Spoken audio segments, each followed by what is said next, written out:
സൈക്കോളജിയിൽ നന്നാവുക എന്ന് പറയുന്നത് എന്താണ്? പേഴ്സണാലിറ്റി ഡെവലപ്മെന്റ് വരലാണ്, പോസിറ്റീവ് ബിഹേവിയർ വരലാണ്, നല്ല ആറ്റിറ്റ്യൂഡ് വരലാണ്, നല്ല ക്യാരക്ടർ ബിൽഡ് ചെയ്യലാണ്. പിന്നെ സംസാരത്തിലും മറ്റുള്ള കാര്യത്തിലും ഒക്കെ നമുക്കൊരു മിതത്വം വരലാണ്. അങ്ങനെ നമുക്ക് ഒരു എന്താണ്, നമുക്കൊരു പേഴ്സണൽ ചേഞ്ച്, ഒരു പോസിറ്റീവ് പേഴ്സണൽ ചേഞ്ച് ഉണ്ടാകുക എന്നുള്ളതാണ് സൈക്കോളജിയിലെ നന്നാവൽ എന്ന് പറയുന്നത് കേട്ടോ. അല്ലാതെ നമ്മൾ വേറെ ഉള്ള നന്നാവലല്ല. ഓക്കെ, അതൊക്കെ പേഴ്സണലി നമുക്ക് വേറെ രീതിയിൽ നന്നാവേണ്ടതാണ്.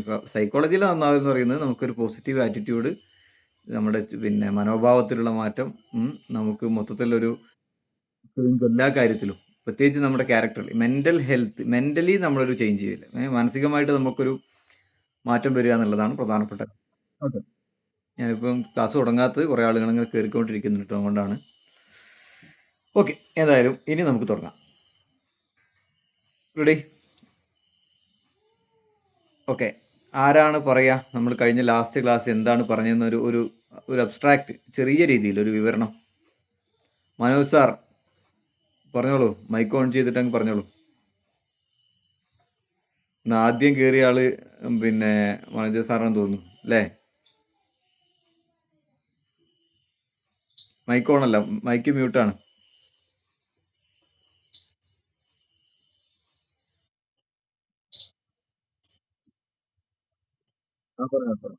ലാസ്റ്റ് ക്ലാസ്സിൽ ഉണ്ടായിരുന്നോ?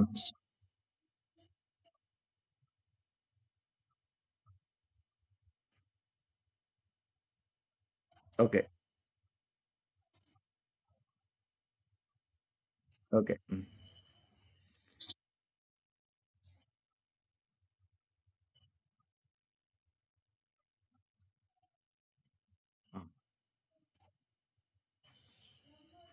Okay. Okay. Okay. Very good, very good.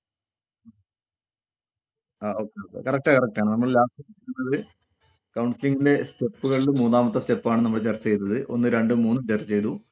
Okay, സന്തോഷം, സന്തോഷം. പിന്നെ നിങ്ങൾ എന്തായിരുന്നു വർക്ക് ചെയ്തിരുന്നത്? നമ്മൾ പരിചയപ്പെട്ടിരുന്നില്ലേ തുടക്കത്തിൽ?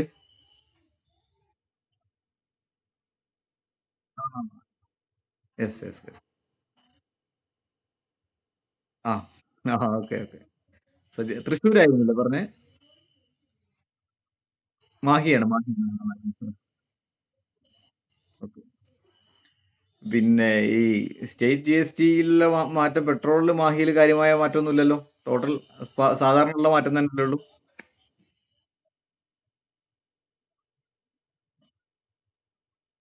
ഉം,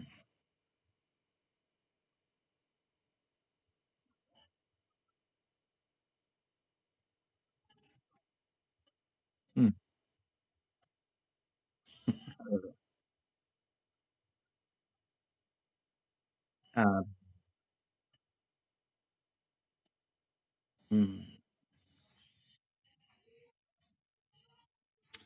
അതെ, അതെ, അതെ. ഇനിയിപ്പോ ഏതായാലും പിന്നെ എം മുകുന്ദൻ നിങ്ങളുടെ നാട്ടുകാരനായിരുന്നല്ലേ, എഴുത്തുകാരൻ?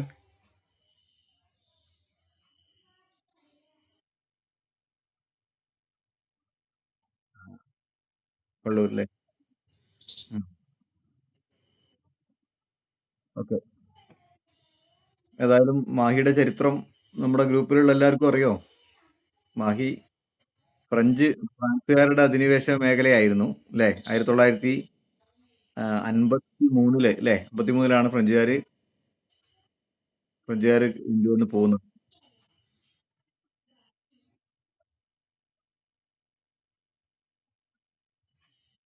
ആണോ?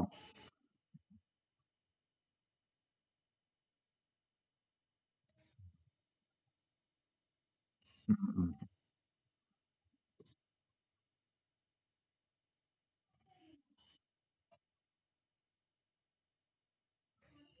ആ, എങ്ങോട്ട് കൂടെ ഗൾഫ് പിന്നെ ഫ്രഞ്ചിലേക്ക് പോയവരോ, ഫ്രാൻസിലേക്ക് പോയവർക്കോ? ആ,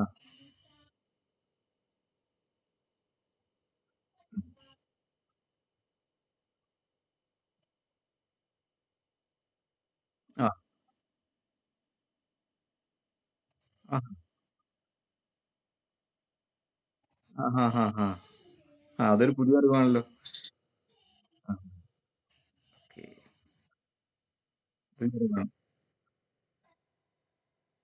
ആ, അതെ, അതെ. ആ.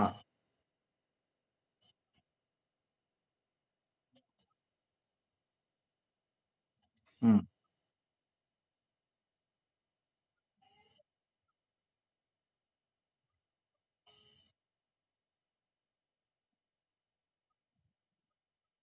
ഉം. ഉം. ഓക്കെ, ഇനി സന്തോഷം ഏതായാലും. ഓക്കെ. ഇന്ത്യക്ക് സ്വാതന്ത്ര്യം കിട്ടിയതിന്, ബ്രിട്ടീഷുകാരുടെ കയ്യിൽ നിന്ന് സ്വാതന്ത്ര്യം കിട്ടിയതിന് ശേഷവും ഇന്ത്യയിൽ രണ്ട് പ്രധാനപ്പെട്ട ശക്തികൾ നിലനിന്നിരുന്നു. ഒന്ന് ഫ്രഞ്ചും പിന്നെ ഒന്ന് പോർച്ചുഗലുമാണ്. പിന്നെ പോർച്ചുഗൽ 1961 ഇന്ത്യയിൽ നിന്ന് പോകുന്നത്. ഫ്രഞ്ച് 1953 തന്നെ ഫ്രഞ്ചുകാർ പോയി. നാല് പ്രധാന സ്ഥലങ്ങളാണെന്ന് ജസ്റ്റ് ഒന്ന് അനുബന്ധമായിട്ട് പറയാണ്. ഒന്ന് കേരളത്തിലെ മാഹി, മറ്റൊന്ന് തമിഴ്നാട്ടിലെ പോണ്ടിച്ചേരി, കാരക്കൽ, പിന്നെ അതുപോലെ ആന്ധ്രാപ്രദേശിലെ യാനം. ഈ നാല് സ്ഥലങ്ങളിലായിരുന്നു ഫ്രഞ്ച് അധിനിവേശം. ഓക്കെ. അപ്പോൾ ഏതായാലും പിന്നെ ഈ ഒരു പെൻഷന്റെ കാര്യം നമ്മൾ പുതിയ അറിവാണ്. ഓക്കെ. ഇനി എന്തായാലും നമുക്ക് നമ്മുടെ പരിപാടി തുടങ്ങാം. തേർഡ് സ്റ്റേജ് വരെയാണ് നമ്മൾ പറഞ്ഞത്. കൗൺസിലിങ്ങിന്റെ സ്റ്റെപ്പുകളിൽ തേർഡ് സ്റ്റേജ്. ഈ തേർഡ് സ്റ്റേജിൽ നമ്മൾ പറഞ്ഞത് ഗോൾ സെറ്റ് ചെയ്ത് കൊടുക്കണം എന്നാണ്.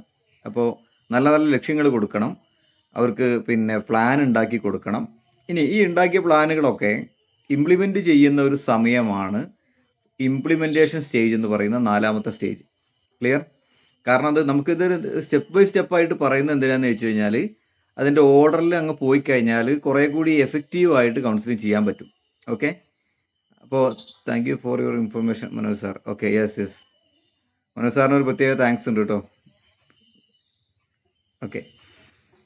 പിന്നെ അപ്പോൾ പറഞ്ഞു വന്ന് ഫോർത്ത്, അതായത് എന്താണ് പ്രവർത്തനം, അതായത് എന്താണ് പറയുന്നത്, ഗോൾ സെറ്റ് ചെയ്ത് കഴിഞ്ഞാൽ പിന്നെ അത് ഇംപ്ലിമെന്റ് ചെയ്യുന്ന ഒരു സ്റ്റേജാണ് ഫോർത്ത് സ്റ്റേജ് എന്ന് പറയുന്നത്.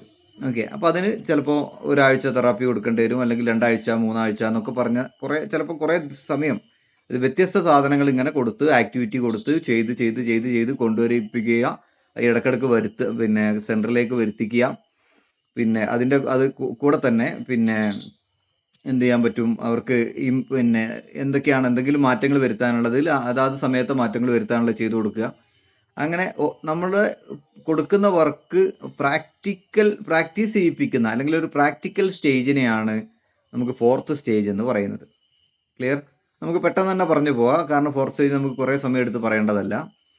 ഓക്കെ. അങ്ങനെ അത് പിന്നെ ഞാൻ നേരത്തെ പറഞ്ഞ പോലെ CBT ഒക്കെ ചെയ്യാൻ കഴിയുന്ന ആളുകൾക്ക്, അതിനൊക്കെ ക്വാളിഫിക്കേഷൻ ഉള്ള ചെയ്യാൻ പറ്റുന്ന ആളുകൾക്ക് CBTക്ക് ഒക്കെ കുറേ സമയം എടുക്കും. ചിലപ്പോൾ 10 സെഷനൊക്കെ എടുക്കാറുണ്ട് CBTക്ക് എന്നാണ് കേൾക്കുന്നത്. ഓക്കെ, ഞാൻ ചെയ്തിട്ടില്ലേ, പിന്നെ ചെയ്തു കൊടുക്കുന്നവരുണ്ട്. ഓക്കെ. അപ്പോൾ CBTക്കൊക്കെ സമയമെടുക്കും, ദീർഘമായ സമയമെടുക്കും. അപ്പോൾ അങ്ങനെയൊക്കെ ചെയ്യുന്ന സ്റ്റേജാണ്. അപ്പോൾ എന്തൊക്കെയാണ് നമ്മൾ ഒരു 3 സ്റ്റേജിൽ പിന്നെ ചർച്ച ചെയ്ത കാര്യങ്ങളും ഒക്കെ നടപ്പിൽ വരുത്തുന്ന ഒരു സ്റ്റേജിനെ നമ്മൾ പറയുന്ന പേരാണ് ഫോർത്ത് സ്റ്റേജ് എന്ന് പറയുന്നത്. ക്ലിയർ? സ്ലൈഡ് ഷെയർ ചെയ്യാം. അപ്പോൾ അതിൽ ശ്രദ്ധിക്കേണ്ട കാര്യങ്ങളൊക്കെ നമുക്ക് എന്ത് ചെയ്യാം, ഷെയർ ചെയ്യാം. അത് കഴിഞ്ഞാൽ അങ്ങനെ കുറച്ച് സമയം കൊടുക്കുകയാണ്, കുറച്ച് ദിവസങ്ങളൊക്കെ കൊടുക്കുകയാണ്. അങ്ങനെ അതൊക്കെ വർക്ക് ചെയ്യിപ്പിച്ച് അവരിൽ നിന്ന് ഇങ്ങനെ ഫീഡ്ബാക്കുകളൊക്കെ വാങ്ങി, ചെറിയ ചെറിയ ഫീഡ്ബാക്കിന്റെ ടോട്ടൽ സ്റ്റേജ് വേറെ വരാനുണ്ട്. അപ്പോൾ പിന്നെ അവരോട് ഒരു ഇന്റർവെൻഷനൊക്കെ നടത്തുക, എന്തൊക്കെയാണ് നിങ്ങൾക്ക് പിന്നെ ചെയ്യാൻ പറ്റുന്നുണ്ടോന്നൊക്കെ ചോദിച്ച് അതന്നെ ചെയ്യിപ്പിച്ച് മാക്സിമം അവരെ ഒന്ന് ആക്ടിവിറ്റി ഒക്കെ കൊടുത്ത് അവരിൽ മാറ്റങ്ങളൊക്കെ കൊണ്ടുവന്ന് വരുത്താനുള്ള ഒരു സ്റ്റേജാണ് നാലാമത്തെ സ്റ്റേജ്. അതിന് ചിലപ്പോൾ കുറച്ച് സമയം കൂടുതലെടുക്കും, കാരണം ഇത് ഇംപ്ലിമെന്റ് ചെയ്യുന്ന അല്ലെങ്കിൽ പ്രാക്ടിക്കൽ സ്റ്റേജ് ആയതുകൊണ്ട് സമയമെടുക്കും. ചിലപ്പോൾ 1 മാസമൊക്കെ എടുക്കും, ചിലപ്പോൾ 2 മാസമൊക്കെ എടുക്കും. അപ്പോൾ 2 മാസം കഴിഞ്ഞിട്ട് വന്നാൽ മതി, അല്ലെങ്കിൽ 1 മാസം 2 മാസം കഴിഞ്ഞിട്ട് പൂർണ്ണമായിട്ട് വന്നാൽ മതി എന്ന് പറയും. പക്ഷേ ഇതിനിടയ്ക്ക് എന്ത് ചെയ്യണം, ഫോളോ അപ്പ് കൃത്യമായിട്ട് നടത്തണം. ഓക്കെ. അങ്ങനെ പിന്നെ അതാണ് ഒരു പ്രധാനപ്പെട്ട സ്റ്റേജ് എന്ന് പറയുന്നത്, നാലാമത്തെ. അത് കഴിഞ്ഞാൽ 5ാമത്തെ സ്റ്റേജിലേക്കാണ് വരേണ്ടത്. 5ാമത്തെ സ്റ്റേജ് എന്ന് പറഞ്ഞു കഴിഞ്ഞാൽ ഇവാലുവേഷൻ സ്റ്റേജ് ആണ്. അപ്പോൾ ഇതുവരെ നടത്തിയതൊക്കെ സക്സസ് ആയിട്ടുണ്ടോ, പിന്നെ അതോടൊപ്പം തന്നെ എന്തെങ്കിലും മാറ്റങ്ങൾ വരുത്താനുണ്ടോ, ഈ കാര്യങ്ങളൊക്കെ ചർച്ച ചെയ്യേണ്ട ഒരു സ്റ്റേജ് ആണ് എന്ത്, 5ാമത്തെ സ്റ്റേജ് എന്ന് പറയുന്നത്. ഓക്കെ.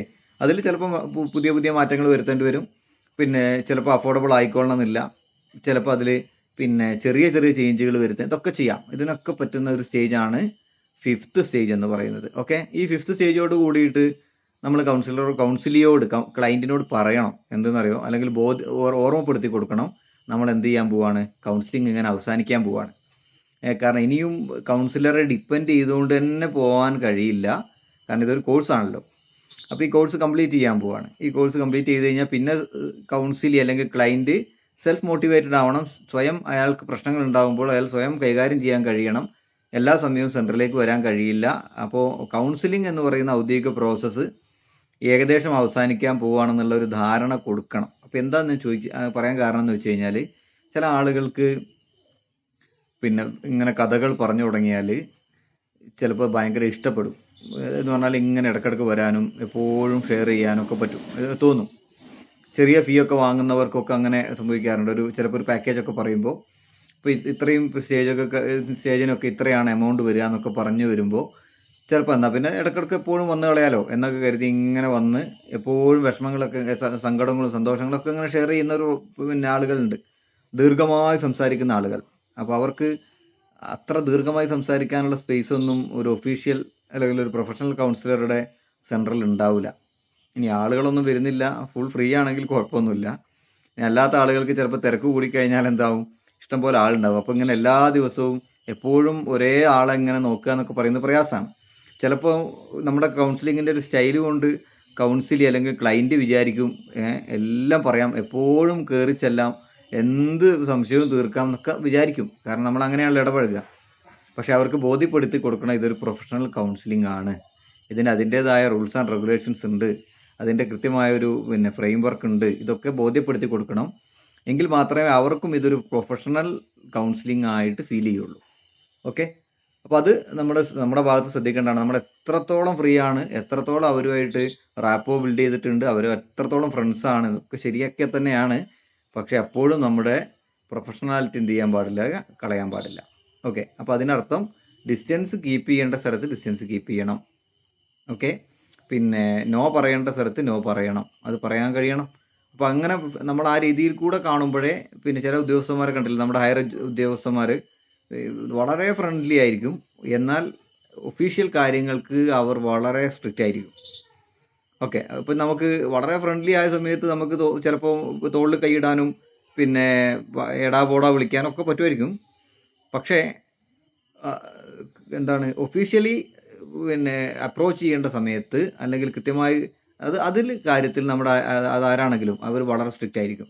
അപ്പോൾ ആ സമയത്ത് അയാളുടെ രൂപവും സംസാരവും ഒക്കെ ഒഫീഷ്യലായിരിക്കും. ഓക്കെ, അങ്ങനെയാണ് ശരിക്കും ഒരു കൗൺസിലറുടെ ഭാഗത്തു നിന്ന് ഉണ്ടാവേണ്ടത്. ഒഫീഷ്യലി നമ്മൾ സംസാരിക്കുമ്പോൾ നമ്മുടെ ഒഫീഷ്യൽ അല്ലെങ്കിൽ പ്രൊഫഷണാലിറ്റി കീപ്പ് ചെയ്തുകൊണ്ട് മാത്രം കൈകാര്യം ചെയ്യുക. കാരണം നമ്മൾ ഈ റാപ്പോ ഒക്കെ ബിൽഡ് ചെയ്ത് കഴിഞ്ഞാൽ പിന്നെ വളരെ വലിയ ബന്ധമായി മാറും. പിന്നെ നമ്മൾ അതിൽ ഏറ്റവും പ്രധാനപ്പെട്ട ശ്രദ്ധിക്കേണ്ട കാര്യം, റാപ്പോ ബിൽഡ് ചെയ്ത് കഴിഞ്ഞാൽ പിന്നെ കൗൺസിലറും കൗൺസിലിയും തമ്മിൽ ഉണ്ടാകുന്ന വളരെ അടുത്ത ബന്ധമായിരിക്കും. അതൊരു കാരണവശാലും നമ്മൾ എന്ത് ചെയ്യാൻ പാടില്ല, ക്വാളിറ്റി എന്ന് പറയുന്ന ഭാഗത്ത് ചർച്ച ചെയ്തതുപോലെ ഒരു കാരണവശാലും അത് ദുരുപയോഗം ചെയ്യാൻ പാടില്ല. ഓക്കെ, അത് വളരെ പ്രധാനപ്പെട്ടതാണ്. അതങ്ങനെ ഒരിക്കലെങ്കിലും ഒരു മിസ്റ്റേക്ക് വന്നു കഴിഞ്ഞാൽ പിന്നെ അത് നമ്മുടെ പ്രൊഫഷനെ തന്നെ കാര്യമായി ബാധിക്കും. ഓക്കെ, അപ്പോൾ അത് വളരെ കൃത്യമായിട്ട് ശ്രദ്ധിക്കണം. പിന്നെ നമ്മൾ ഒരു കൗൺസിലിയുമായിട്ട് അല്ലെങ്കിൽ ക്ലയൻറ്റുമായിട്ട് നമുക്ക് അനുഭവങ്ങളൊക്കെ ഷെയർ ചെയ്യാം. പക്ഷേ അവരോട് അനുഭവങ്ങളൊക്കെ ഷെയർ ചെയ്യുമ്പോൾ മുൻപ് നമ്മുടെ അടുത്തേക്ക് കൗൺസിലിങ്ങിന് വന്ന ഒരാളുടെ അനുഭവം ഷെയർ ചെയ്യരുത്. അങ്ങനെ ഇപ്പോൾ അനുഭവം ഷെയർ ചെയ്യുന്നതുകൊണ്ട് കുഴപ്പമൊന്നുമില്ല. ഒരിക്കൽ പോലും ആ വ്യക്തിയെക്കുറിച്ച് ഇയാൾക്ക് മനസ്സിലാകരുത്. എന്ന് പറഞ്ഞാൽ എന്നെ ഒരാൾ കൗൺസിൽ ചെയ്യുമ്പോൾ എനിക്ക് കൗൺസിലർ പറഞ്ഞു തരുന്ന എക്സ്പീരിയൻസുകൾ ഉണ്ടാവും. അയാളുടെ ജീവിതത്തിൽ അയാൾ കൗൺസിലിംഗ് ചെയ്ത സമയങ്ങളിലെ എക്സ്പീരിയൻസുകൾ ഇതെനിക്ക് പറഞ്ഞു തരുമ്പോൾ എനിക്ക് മനസ്സിലാകണം, ഇത് ഇന്നലെ ഇവിടെ വന്ന ആളുടെ കാര്യങ്ങളാണ് പറഞ്ഞു തരുന്നത്. അയാൾ എനിക്ക് പരിചയമുള്ള ആളായിരിക്കും. അങ്ങനെ മറ്റൊരാളുടെ അനുഭവങ്ങൾ പറഞ്ഞു വരുമ്പോൾ എനിക്ക് മനസ്സിലാവുമെന്ന് തോന്നിക്കഴിഞ്ഞാൽ ഒരിക്കലും പറയരുത്. പരമാവധി എക്സ്പീരിയൻസ് ഷെയർ ചെയ്യുമ്പോൾ ഒരു ക്ലയൻറ്റ് വന്ന് പറഞ്ഞ രീതിയിലൊന്നും പറയരുത്. അത് നമുക്ക് ടോട്ടലി എക്സ്പീരിയൻസ് ചെയ്ത കാര്യങ്ങളിൽ നിന്ന് നമുക്ക് പറഞ്ഞു കൊടുക്കാൻ പറ്റുന്നത് മാത്രം പറയാം. ഇല്ലെങ്കിൽ എന്താണെന്ന് വെച്ച് കഴിഞ്ഞാൽ വന്നിരിക്കുന്ന കൗൺസിലി ഒന്ന് ആലോചിക്കും, ഇനിയിപ്പോൾ ഞാൻ ഇയാൾക്ക് ഇതൊക്കെ പറഞ്ഞു കൊടുത്താൽ നാളെ കൗൺസിലിങ്ങിന് വരുന്ന ഒരാൾക്ക് എൻ്റെ കാര്യവും പറഞ്ഞു കൊടുക്കൂലേ എന്നയാൾ ചിന്തിക്കും. അപ്പോൾ അതുകൊണ്ട് ഓപ്പൺ മൈൻഡിലേക്ക് വരില്ല. ഓക്കെ, അപ്പോൾ അതൊക്കെ പ്രധാനപ്പെട്ടതാണ്. അപ്പോൾ 4th stage problem implementation stage അല്ലെങ്കിൽ പ്രാക്ടിക്കൽ സ്റ്റേജ് എന്നാണ് പറയുന്നത്. ഓക്കെ, പ്ലാനിങ് ഇംപ്ലിമെൻറ്റേഷൻ സ്റ്റേജ് അല്ലെങ്കിൽ ഗോൾ ഇംപ്ലിമെൻറ്റേഷൻ സ്റ്റേജ് എന്ന് പറയും. അത് നമുക്ക് എന്ത് ചെയ്യാം, ചർച്ച ചെയ്യാം. ഓക്കെ അല്ലേ? Okay.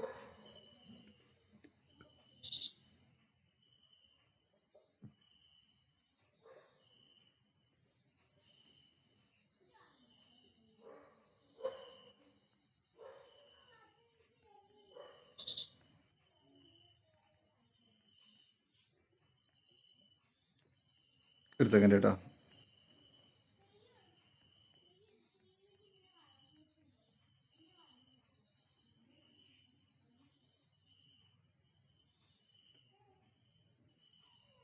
Okay.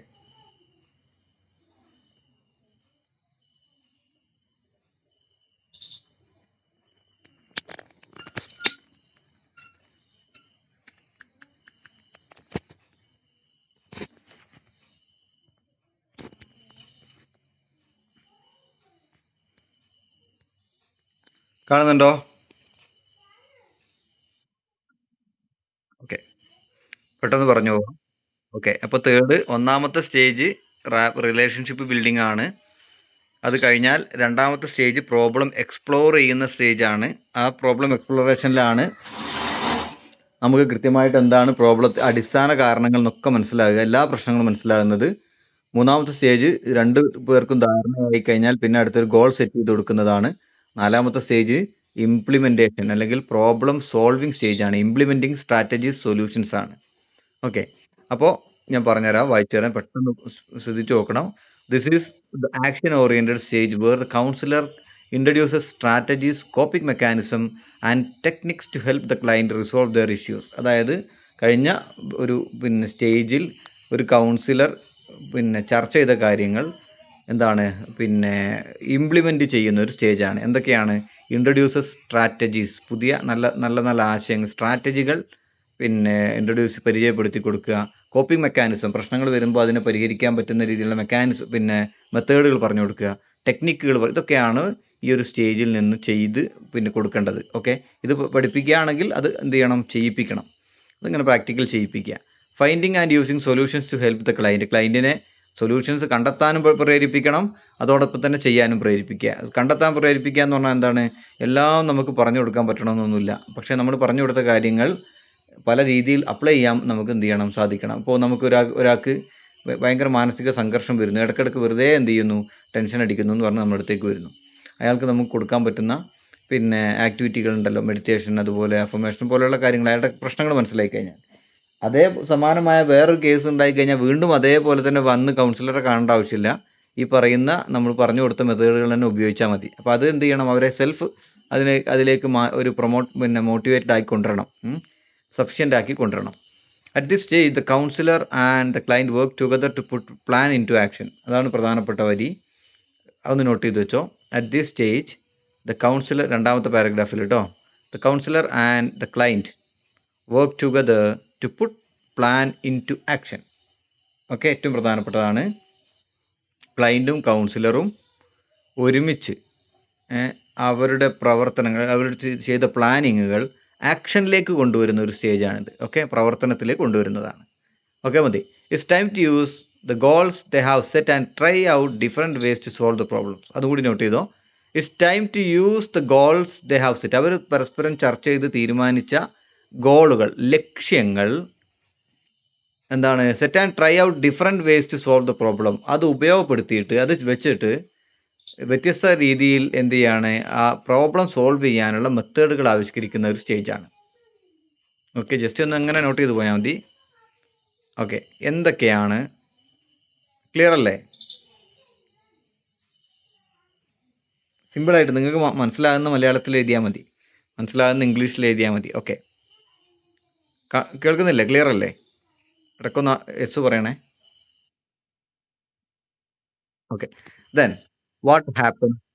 Okay, what happens in this stage? ഈ സ്റ്റേജിൽ എന്തൊക്കെയാണ് സാധാരണ നടക്കാറുള്ളത്? ഒന്ന്, ചൂസ് ദ ബെസ്റ്റ് സൊല്യൂഷൻ. ഒന്നാമത്തത്, ഏറ്റവും നല്ല സൊല്യൂഷൻ എടുക്കുക. ഏറ്റവും നല്ല സൊല്യൂഷൻ എന്ന് പറഞ്ഞു കഴിഞ്ഞാൽ, ഉദാഹരണത്തിന് നമുക്ക് ഒരാൾക്ക് ആക്ടിവിറ്റി കൊടുക്കുകയാണ്, വാക്കിംഗ് ആണ് ആക്ടിവിറ്റി കൊടുക്കുന്നതെങ്കിൽ പ്രധാനമായിട്ടും, അല്ലെങ്കിൽ എന്തെങ്കിലും എക്സസൈസ് ആണ് ആക്ടിവിറ്റി കൊടുക്കുന്നത്. അപ്പോൾ ഒരാളെ സംബന്ധിച്ചിടത്തോളം അയാളുടെ ജോലി, അയാളുടെ സാഹചര്യങ്ങൾ, അയാളുടെ ചുറ്റുപാടുകൾ, അയാളുടെ വീട്, അതെല്ലാം നോക്കണമല്ലോ. ഇതൊക്കെ നോക്കിയിട്ട് അയാൾക്ക് ഏതാണോ ആപ്റ്റ് അതാണ് കൊടുക്കേണ്ടത്. അയാൾക്ക് ഓടാൻ കൊടുത്തു കഴിഞ്ഞാൽ ചിലപ്പോൾ അയാൾക്ക് പിന്നെ ഓവർ ഡ്യൂട്ടി ഉള്ള ആളായിരിക്കും, നൈറ്റ് ഡ്യൂട്ടി ഉള്ള ആളായിരിക്കും, അതിപ്പോൾ ചെയ്യാൻ കഴിയില്ല. നമ്മുടെ കയ്യിൽ നിന്ന് നമ്മൾ പറയുമ്പോൾ അത് ഏറ്റെടുക്കുകയൊക്കെ ചെയ്യും. പക്ഷേ അയാൾക്ക് കുറച്ച് ചെയ്യുമ്പോഴേക്കും എന്താവും, കുറച്ച് ദിവസം മുടങ്ങിപ്പോവും. നൈറ്റ് ഷിഫ്റ്റ് വരുന്ന സമയത്ത് മുടങ്ങിപ്പോവും. മുടങ്ങിക്കഴിഞ്ഞാൽ പിന്നെ എന്താ സംഭവിക്കുക? മുടങ്ങിക്കഴിഞ്ഞാൽ എന്താ സംഭവിക്കുക? പിന്നെ പോകാൻ മടിയാവും അല്ലേ? ഇപ്പം ഞാനന്ന് പറഞ്ഞിരുന്നല്ലോ, നമുക്കൊരു ആക്ടിവിറ്റി പിന്നെ തുടങ്ങിയാൽ ജിമ്മിനൊക്കെ പോകുന്ന പോലെ തന്നെയാണ്. ഈവൻ കളിക്കാൻ പോവുകയാണെങ്കിൽ പോലും ഡെയിലി ഇപ്പോൾ ഞങ്ങൾ പിന്നെ ബാഡ്മിൻ്റൺ കളിക്കാൻ പോകാറുണ്ട് എല്ലാ ദിവസവും. അപ്പോൾ അതിനിടയ്ക്ക് ഇപ്പോൾ കണ്ടിന്യൂസ് മഴ വന്നപ്പോൾ എല്ലാവർക്കും മടി പിടിച്ചു, എനിക്കടക്കം മടിയായി. അപ്പോൾ നേരത്തെ എഴുന്നേൽക്കണം, 5 മണിക്കൊക്കെ എഴുന്നേൽക്കണം, അല്ലെങ്കിൽ ഒരു 4:30 ആകുമ്പോൾ എഴുന്നേൽക്കേണ്ടി വരും. അപ്പോൾ സാധാരണ ഒരു 5 മണി 5:15 ആകുമ്പോൾ എഴുന്നേൽക്കാൻ, അപ്പോൾ ഇതിനാകുമ്പോൾ ഒരു 4:30 എഴുന്നേൽക്കേണ്ടി വരും. 4:00 എണീച്ച് ഒന്ന് ഫ്രഷായി കളിക്കാനൊക്കെ പോകണം. അപ്പോൾ അതൊക്കെ ഒരു പിന്നെ കണ്ടിന്യൂ ആയിട്ട് അങ്ങനെ പോവുകയാണെങ്കിൽ നമുക്ക് കുഴപ്പമില്ല.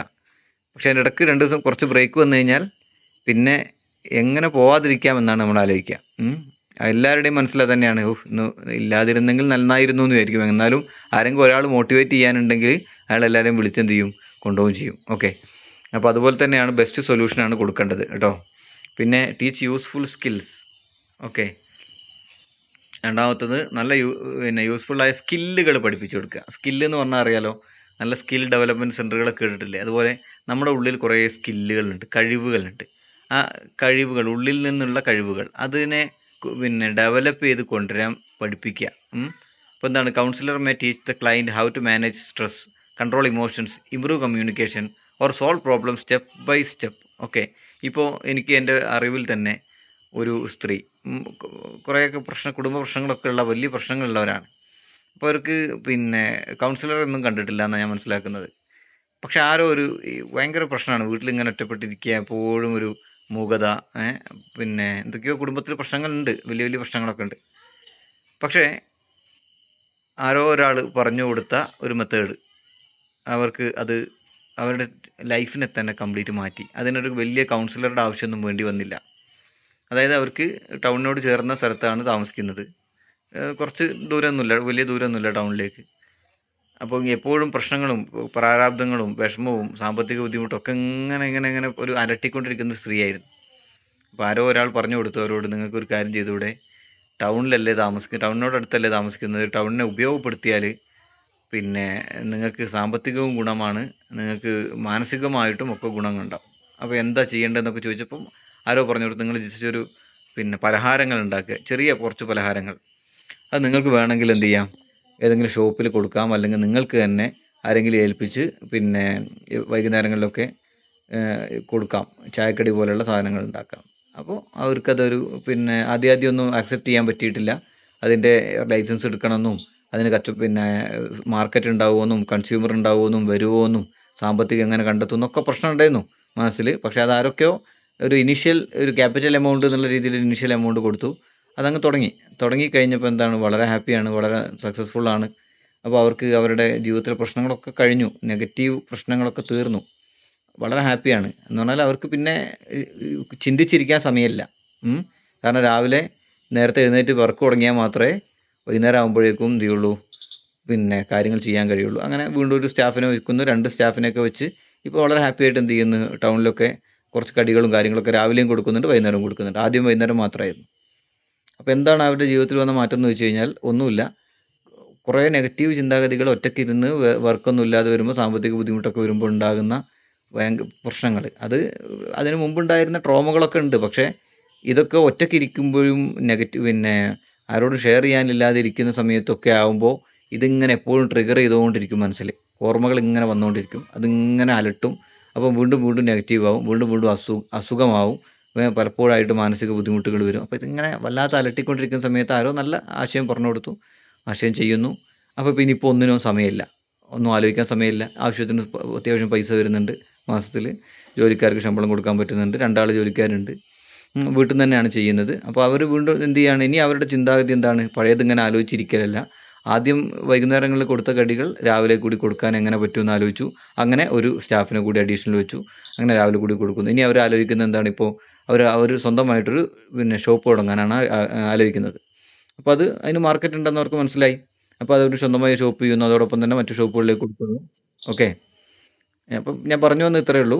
പിന്നെ നമുക്ക് തന്നെ പലപ്പോഴായിട്ട് നമ്മുടെ ജീവിതത്തിൽ നെഗറ്റീവ് ചിന്താഗതികളൊക്കെ മാറ്റിക്കൊണ്ടുവരാൻ പറ്റും. ഓക്കെ.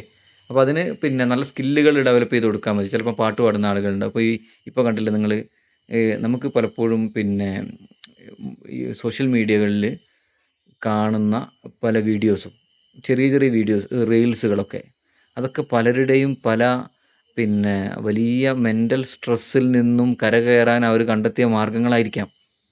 നിങ്ങൾ ശ്രദ്ധിച്ചിട്ടുണ്ടോ എന്ന് എനിക്കറിയില്ല. പലരും പല പല അനുഭവങ്ങളും പറയുന്നത് കേൾക്കാം. ആകെ ഡെസ്പടിച്ച് വീട്ടിലിരിക്കുന്ന സമയത്ത് തുടങ്ങിയതാണ് എൻ്റെ യൂട്യൂബ് ചാനൽ. അപ്പോൾ അത് കുക്കിങ്ങുള്ള നല്ല കഴിവുള്ള കുക്കിംഗ് ചെയ്യാൻ പറ്റുന്നവർ ചെറിയ ചെറിയ രീതിയിൽ കുക്കിംഗ് ഒക്കെ തുടങ്ങി കുറച്ച് ആളുകളൊക്കെ സപ്പോർട്ട് ചെയ്ത് കൊടുത്തപ്പോൾ, സോഷ്യൽ മീഡിയ അല്ലേ, ഒരു ലൈക്ക് കൊടുക്കാൻ ആർക്കും പ്രയാസമൊന്നുമില്ലല്ലോ. അങ്ങനെ ലൈക്ക് കിട്ടിക്കഴിഞ്ഞപ്പോൾ അവരുടെ ജീവിതത്തിൽ ടോട്ടൽ ചേഞ്ച് വന്നു. അത് അവരുടെ സ്കില്ലാണ്. പിന്നെ നല്ല പാട്ട് പാടാൻ കഴിയുന്നവർ ചെറിയ ചെറിയ വരികളൊക്കെ മൂളിയിട്ട് ഇങ്ങനെ ചെറിയ റീൽസൊക്കെ ഇട്ടപ്പോൾ പലരും പല സുഹൃത്തുക്കൾ വരുന്നു, പഴയ പിന്നെ ബന്ധങ്ങളൊക്കെ വരുന്നു, അങ്ങനെ പിന്നെ നാട്ടുകാരൊക്കെ അറിയുന്നു. അങ്ങനെ ഇടയ്ക്കിടയ്ക്ക് നല്ല സപ്പോർട്ട് കിട്ടുന്നു. സ്വാഭാവികമായിട്ടും ചേഞ്ച്, പിന്നെ മനസ്സ് മാറുന്നു, ലൈഫ് മാറുന്നു, ചേഞ്ച് ചെയ്യുന്നു എല്ലാം. അതുപോലെ നമ്മുടെ കഴിവിലുള്ള വളരെ ചെറിയ സ്കില്ലാണെങ്കിലും ഇന്ന് പ്രകടിപ്പിക്കാൻ ഇഷ്ടം പോലെ അവസരങ്ങളുണ്ട് അല്ലേ. ഒരാൾക്ക് എന്തും പ്രകടിപ്പിക്കാനും എങ്ങനെ ഫേമസ് ആകാനും കഴിയുന്ന ഒരു കാലഘട്ടമാണിത്. പഴയതുപോലെ അവസരങ്ങൾക്ക് തേടി പോകേണ്ട ആവശ്യമൊന്നുമില്ല.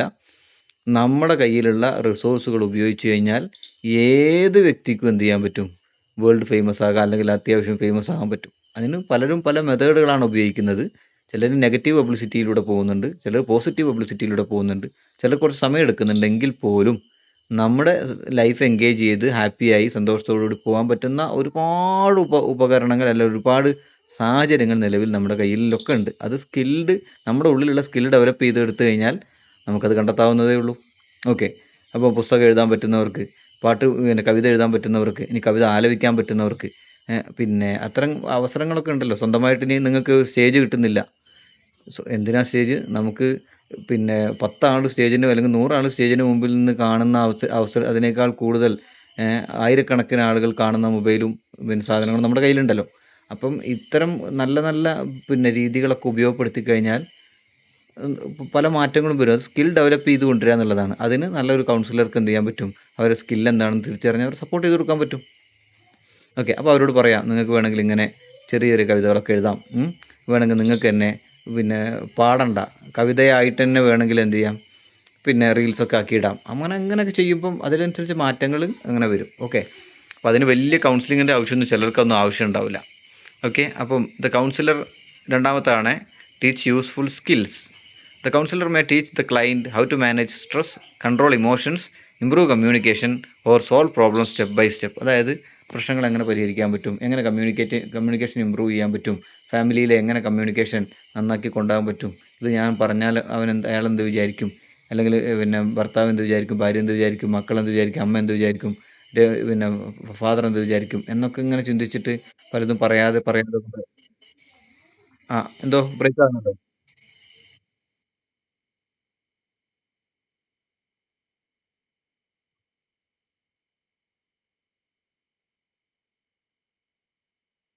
ഉം.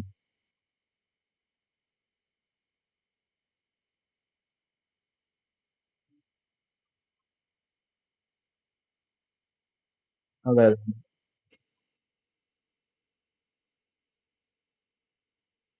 ആ,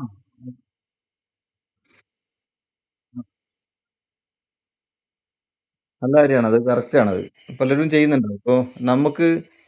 നമ്മുടെ ഒരു അധ്വാനം കൊണ്ട് നമ്മുടെ കയ്യിൽ ഒരു 10 രൂപ കിട്ടുന്നതും മറ്റൊരാൾ നമുക്ക് വെറുതെ 10 രൂപ തരുന്നതും തമ്മിൽ വലിയ വ്യത്യാസമുണ്ട് അല്ലേ? ഉറപ്പല്ലേ? പ്രത്യേകിച്ച് സ്ത്രീകൾക്കൊക്കെ ഭർത്താവിൻ്റെ കയ്യിൽ നിന്ന് തന്നെ പൈസ ചോദിച്ചു വാങ്ങുന്ന പ്രവണതയൊക്കെ മാറി സ്വന്തമായിട്ട് ഏൺ ചെയ്യാൻ പറ്റുകയാണെങ്കിൽ അത് വലിയൊരു കോൺഫിഡൻസ് ആണ്.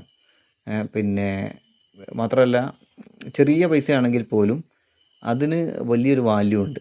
നേരെ മറിച്ച് ഭർത്താവിൻ്റെ പൈസ മാത്രമാണെങ്കിൽ ചിലപ്പോൾ അതിനത്ര വാല്യൂ കാണണമെന്നില്ല. അതെപ്പോഴും കിട്ടുന്നതാണല്ലോ. പണ്ടൊരു കഥ എനിക്ക് ഓർമ്മ വരുന്നു, നിങ്ങളോട് പറഞ്ഞില്ലെന്ന് തോന്നുന്നു. ഒരു രാജാവ് ഒരു ഉച്ചഭക്ഷണമൊക്കെ കഴിച്ച് വലിയൊരു മട്ടുപ്പാവിൽ ഇങ്ങനെ നിന്നിങ്ങനെ ഉലാത്തിക്കൊണ്ടിരിക്കുന്ന സമയത്ത് വളരെ പാവപ്പെട്ട ഒരു വിറക് വെട്ടുകാരൻ പിന്നെ കൊട്ടാരത്തിൻ്റെ മുമ്പിലുള്ള വലിയ മതിലിൻ്റെ അപ്പുറത്ത് കൂടെ ഇങ്ങനെ നടന്നു പോകുന്നത് കണ്ടു. നട്ടുച്ച സമയത്ത് അയാൾ വിയർത്ത് കുളിക്കുന്നുണ്ട്. അപ്പോൾ രാജാവ് പിന്നെ അയാളോട് ചോദിച്ചു, അല്ലയോ പിന്നെ സഹോദരാ, വേറെ ആർ യു ഗോയിങ് അല്ലേ, എങ്ങോട്ടാ പോകുന്നതെന്ന് ചോദിക്കുന്നു. അപ്പോൾ അയാൾ പറയാണ്, ഞാൻ നമ്മുടെ ഈ കൊട്ടാരത്തിൻ്റെ അങ്ങേ അറ്റത്തെ തെക്കേ ഭാഗത്തെ മതിലിൻ്റെ മേലെ, ഞാൻ നിങ്ങളോട് പറഞ്ഞിട്ടല്ലോ ഈ കഥ. ഓക്കെ. അപ്പോൾ ഇയാൾ പറയാണ് രാജാവിനോട്, പിന്നെ ഞാൻ ഇത്രയും ക്ഷീണിതനായിട്ട് പോകുന്നത് ഈ കൊട്ടാരത്തിൻ്റെ തെക്ക് ഭാഗത്തെ മതിലിൻ്റെ മുകൾ, അല്ലെങ്കിൽ എന്താണ്, പിന്നെ എന്താണ് എന്താണ് കോട്ട, തെക്ക് ഭാഗത്തെ കോട്ടയുടെ മുകളിൽ ഞാനൊരു നാണയം വെച്ചിട്ടുണ്ട്, എൻ്റെ ഒരു നാണയം. അപ്പോൾ രാജാവ് ചോദിച്ചു, അതെടുക്കാനാണോ ഇത്രയും ദൂരം സഞ്ചരിക്കുന്നത്, ആ ഒരു നാണയം എടുക്കാനാണോ? അപ്പോൾ അദ്ദേഹം പറയുന്നു, അതെ, ഞാനത് എടുക്കാൻ വേണ്ടി പോവാണ്. രാജാവ് പറയും അയാളോട്, അങ്ങനെയാണ് ഒരു കാര്യം ചെയ്തു, ആ ഒരു നാണയം ഞാൻ അങ്ങ് തരാം, എന്നാൽ പിന്നെ അവിടെ വരെ നടക്കണ്ടല്ലോ. അങ്ങനെ രാജാവ് ഒരു നാണയം അദ്ദേഹത്തിന് എറിഞ്ഞു കൊടുക്കുന്നു. അയാളത് വാങ്ങിയിട്ട് വീണ്ടും അയാൾ നടക്കുകയാണ്. അപ്പോൾ രാജാവ് ചോദിക്കുന്നു, വീണ്ടും എങ്ങോട്ടാണ് പോകുന്നത്? അപ്പോൾ അയാൾ പറയാണ്, അല്ല, എനിക്ക് എൻ്റെ നാണയം എടുക്കണം. അപ്പോൾ ഞാൻ തന്നില്ലേ എന്ന് ചോദിച്ചപ്പം പറയാണ്, ഇപ്പോൾ രണ്ടെണ്ണമായി, നിങ്ങൾ തന്നതും പിന്നെ എൻ്റെ അതും കൊണ്ടുണ്ടല്ലോ, അതും കൂടി ആകുമ്പോൾ രണ്ടെണ്ണം ആവുമല്ലോ എന്ന്. അപ്പോൾ രാജാവ് പറഞ്ഞു, അങ്ങനെയാണെങ്കിൽ ഞാൻ 10 തരാം. അപ്പോൾ അയാൾ പറയും, അപ്പോഴും സന്തോഷം, അപ്പം 11 ആയല്ലോ, എൻ്റെതൊന്നും അവിടെ കിടക്കുന്നുണ്ട്. രാജാവ് പറയും, അങ്ങനെയാണെങ്കിൽ 1000 തന്നാലോ എന്ന് ചോദിക്കും. അപ്പോൾ അയാൾ പറയും, 1001 സന്തോഷം, എൻ്റെതൊന്നും അവിടെ ഉണ്ടല്ലോ എന്ന്. അപ്പോൾ രാജാവ് അദ്ദേഹത്തെ തമാശയോടുകൂടി പിന്നെ കളിയാക്കിക്കൊണ്ട് പറയും, അങ്ങനെയാണെങ്കിൽ ഈ കൊട്ടാരം നിൽക്കുന്ന ഈ മൊത്തം സ്ഥലത്തിൻ്റെ പകുതി നിനക്ക് അങ്ങോട്ട് തരാം, അപ്പം മതിയോ? അപ്പോഴെങ്കിൽ നിൻ്റെ ആർത്തി മാറുമോ എന്ന് ചോദിക്കുന്നു. അപ്പോൾ അയാൾ പറയുകയാണ്, അങ്ങനെയാണെങ്കിൽ രാജാവെ, നിങ്ങൾ എന്ത് ചെയ്യാണ്, ആ തെക്ക് ഭാഗം ഉൾക്കൊള്ളുന്ന പകുതി ഉണ്ടല്ലോ, അതെനിക്ക് തന്നാൽ മതി. കാരണം ആ തെക്ക് ഭാഗത്തിൻ്റെ മതിലിൻ്റെ മേലെയാണ് എൻ്റെ 1 രൂപ കോയിൻ ഉള്ളത്. അപ്പോൾ അതും കൂടി എടുക്കാമല്ലോ. അപ്പോൾ ഇതൊരു, അദ്ദേഹത്തെ രാജാവ് കളിയാക്കിയെങ്കിൽ പോലും അതിന് അദ്ദേഹത്തിൻ്റെ അധ്വാനത്തിൻ്റെ ഒരു വിയർപ്പ് തുള്ളിയുടെ പ്രതീകമാണല്ലോ, അല്ല, ഒരു റിസൾട്ടാണല്ലോ കാണുന്ന പിന്നെ 1 രൂപ എന്ന് പറയുന്നത്. അതിന് അദ്ദേഹം കൊടുക്കുന്ന വാല്യൂ ആണത്. അപ്പോൾ അതുപോലെ തന്നെ നമ്മുടെ കയ്യിൽ നമ്മൾ അധ്വാനിച്ചെടുക്കുന്ന വളരെ ചെറിയ പൈസ, അല്ലെങ്കിൽ നമ്മുടെ ഉള്ളിൽ നിന്ന് നമ്മൾ പുറത്തെടുക്കുന്ന സ്കില്ലുകൾ, അത് ഏറ്റവും ചെറുതാണെങ്കിൽ പോലും അതിന് ഏറ്റവും കൂടുതൽ വാല്യൂ കാണേണ്ട ആളുകൾ മറ്റുള്ളവരല്ല, നമ്മൾ തന്നെയാണ്. ഓക്കെ എന്ന് കരുതിയിട്ട് പാടാൻ കഴിവില്ല, നമ്മുടെ പാട്ട് പിന്നെ മോശമാണ്, നമുക്ക് ഈണം കുറവാണ് എന്ന് കരുതിയിട്ട്, അങ്ങനെ എന്ന് നമുക്ക് അറിയാം, അല്ലെങ്കിൽ നമുക്ക് മറ്റുള്ളവർ ആരെങ്കിലും നമ്മോട് പറഞ്ഞിട്ടുണ്ട് എന്ന് നമുക്ക് അത്യാവശ്യമെങ്കിലും ബോധ്യപ്പെട്ടിട്ടുണ്ടെങ്കിൽ എല്ലാ ദിവസവും എന്ത് ചെയ്യരുത്, പാടിയിട്ട് റീലിടാൻ നിന്ന് കഴിഞ്ഞാൽ ചിലപ്പോൾ ആരും കേൾക്കാൻ വരിക. കാരണം നമുക്ക് നമ്മളിലൊരു ഒരു വിശ്വാസം വേണം, ഇത് അത്യാവശ്യം പാടാൻ എനിക്ക് പറ്റുമെന്നുണ്ടെങ്കിൽ മാത്രമേ എന്ത് ചെയ്യാൻ പാടുള്ളൂ, പിന്നെ പാടാൻ പാടുള്ളൂ. ചില ആളുകൾ എല്ലാ ദിവസവും പാട്ട് റെക്കോർഡ് ചെയ്ത് വീഡിയോ റെക്കോർഡ് ചെയ്ത് നമ്മുടെ ഗ്രൂപ്പിലിടും. നമ്മുടെയൊക്കെ ഗ്രൂപ്പിലുണ്ട് അങ്ങനെ. കുറച്ചൊക്കെ പാടും, അത്യാവശ്യമൊക്കെ പാടുന്നുണ്ട്. പക്ഷേ എങ്കിൽ പോലും എല്ലാ ദിവസവും വീഡിയോ റെക്കോർഡ് ചെയ്ത് പിന്നെ എല്ലാ ദിവസവും മോർണിംഗിൽ അവരിങ്ങനെ പാട്ട് ഇടുമ്പോൾ ചിലപ്പോൾ നമുക്ക് ഓട്ടോമാറ്റിക് ഡൗൺലോഡൊക്കെ ആയിപ്പോവും. അപ്പോൾ അത് ചിലപ്പോൾ ബുദ്ധിമുട്ടാണ്. അപ്പോൾ ഞാൻ പറഞ്ഞത് അത്രയേ ഉള്ളൂ. പിന്നെ അത്യാവശ്യം നമുക്ക് കഴിയുമെന്ന് തോന്നുന്ന നമ്മുടെ കഴിവുകൾ പരിപോഷിപ്പിക്കുക. അത് മറ്റുള്ളവർക്ക് എന്ത് ചെയ്യാൻ പാടില്ല, ബുദ്ധിമുട്ടാകുന്ന രീതിയിൽ ആക്കി കൊടുക്കാതെ ചെയ്തു കഴിഞ്ഞാൽ വളരെ നന്നാവും. ഓക്കെ, അപ്പോൾ ഞാൻ അതാ പറഞ്ഞത്, നമുക്ക് സെൽഫായിട്ട് നമുക്ക് ചെയ്യാൻ പറ്റുന്ന കാര്യങ്ങൾ നമ്മൾ ചെയ്യുന്നിടത്തോളം കാലം നമുക്ക് ഒരു സെൽഫ് കോൺഫിഡൻസ് വരും, നമുക്ക് നമ്മളെ തന്നെ ഡെവലപ്പ് ചെയ്ത് കൊണ്ടുവരാൻ പറ്റും. ഇത് നമുക്ക് നമ്മുടെ ജീവിതത്തിലും അപ്ലൈ ചെയ്യാം, അതോടൊപ്പം തന്നെ നമ്മുടെ കൗൺസിലിയുടെ ക്ലയൻറ്റിൻ്റെ ജീവിതത്തിലും അപ്ലൈ ചെയ്യാം. ഓക്കെ, വെറുതെ ഇരിക്കുന്ന സമയങ്ങൾ പരമാവധി ഇല്ലാതിരിക്കുക. ഇപ്പോഴൊക്കെ നമുക്ക് വെറുതെ ഇരിക്കൽ എന്ന് പറയുന്ന സമയമൊന്നും ഉണ്ടാവില്ല, നമുക്ക് മൊബൈലുണ്ട്, ഇഷ്ടംപോലെ സമയം എൻഗേജ്ഡ് ആണ്. എങ്കിൽ പോലും അതിനൊക്കെ ഒരു സമയം ഉണ്ടല്ലോ, ഒരു ലിമിറ്റ് വെക്കുക. എന്നിട്ട് ഇനിയിപ്പോൾ മൊബൈൽ ഉപയോഗിക്കുന്നുണ്ടോ, നിങ്ങൾക്കതൊരു ഏണിങ്ങിനുള്ള ഒരു മാർഗ്ഗമാക്കിയിട്ട് മാറ്റാൻ ശ്രമിക്കുക. അങ്ങനെ തന്നെയാണ് എത്രയോ വീട്ടമ്മമാർ പിന്നെ മില്യൺ അല്ലെങ്കിൽ പിന്നെ കണക്കിന് സബ്സ്ക്രൈബേഴ്സ് ഉള്ള, അല്ലെങ്കിൽ ഇഷ്ടംപോലെ ഒരു വീഡിയോ ഇടുമ്പോഴേക്കും ഇഷ്ടംപോലെ ലൈക്ക് കിട്ടുന്ന രീതിയിലേക്കുള്ള ഇഷ്ടംപോലെ യൂട്യൂബേഴ്സ് ഉണ്ട്. ഇവരൊക്കെ നമ്മളെപ്പോലെ, അല്ലെങ്കിൽ നമ്മളെക്കാൾ ക്വാളിഫിക്കേഷൻ ഇല്ലാത്ത, നമ്മളെക്കാൾ കഴിവ് കുറഞ്ഞ ആളുകളാണ്. അവർ കണ്ടൻറ്റ് ക്രിയേറ്റ് ചെയ്യുന്നു, പിന്നെ പ്രസൻറ്റ് ചെയ്യാൻ മടിയില്ലാതെ അങ്ങ് പ്രസൻറ്റ് ചെയ്യുന്നു, നാണക്കേട് നോക്കുന്നില്ല. കമൻറ്റിൽ നെഗറ്റീവ് വരുമ്പോൾ അതിനെ നെഗ്ലക്റ്റ് ചെയ്യുന്നു, ആവശ്യമെങ്കിൽ പോസിറ്റീവായിട്ട് എടുക്കുന്നു. ഓക്കെ, ഇപ്പോൾ എൻ്റെ നാട്ടുകാരിയായ ഒരാളുണ്ട്. ഇപ്പോൾ അവർ ഓരോ ദിവസവും അവരുടെ വീഡിയോ കാണാൻ ഭയങ്കര രസമാണ്. അത് ഞാനങ്ങനെ ആലോചിച്ചിട്ടുണ്ട്, എന്തൊരു പിന്നെ ധൈര്യമാണ്. കാരണം അവരൊക്കെ വളരെ സൈലൻ്റായി ജീവിച്ചിരുന്ന ഒരു ഇൻട്രോവേർട്ടൊക്കെ ആയിട്ട് ജീവിച്ചിരുന്ന ആളുകളാണ്. പക്ഷെ എല്ലാ ദിവസവും അവരുടെ വീഡിയോ ദിവസം ഇല്ലെങ്കിൽ 2 ദിവസം കൂടുമെങ്കിലും വരുന്നുണ്ട്, ഡബ്ബിംഗ് ആയിട്ടും ഒക്കെ ആയിട്ട് ഭയങ്കര പെർഫെക്ഷനാണ്.